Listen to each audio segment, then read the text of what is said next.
Hello అండి, good afternoon. అందరు vote వేసారా? మేమైతే మార్నింగే వెళ్ళి వేసేసి వచ్చామండి. నిన్నైతే నేను ఎగ్ దోస్ తీసుకున్నానండి బ్రేక్ఫాస్ట్కి వచ్చేసరికి. డీటాక్స్ డ్రింక్ ఏం తాగలేదు, లేట్గా లేచాను. ఇంకా లంచ్కి వచ్చేసరికి mushroom curry and white rice తీసుకున్నానండి. నిన్న బ్రౌన్ రైస్ నానబెట్టడం మర్చిపోయాను లేట్గా లేచేసరికి. ఇంకా బ్రౌన్ రైసే కదండి, వైట్ రైస్ తిన్నా కూడా వెయిట్ లాస్ అవ్వచ్చు మనం బ్యాలెన్స్డ్గా తీసుకుంటే. నేను ఎందుకు బ్రౌన్ రైస్ యాడ్ చేస్తున్నాను అనేది మీకు ఇంకొక వీడియోలో చెప్తాను.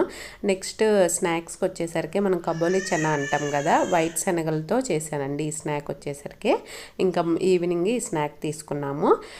వాకింగ్ కూడా నేను నైటే చేశానండి, మార్నింగ్ చేయలేదు. నైట్ ఆల్మోస్ట్ 11 o'clock అయిపోయింది కంప్లీట్ చేసేసరికి.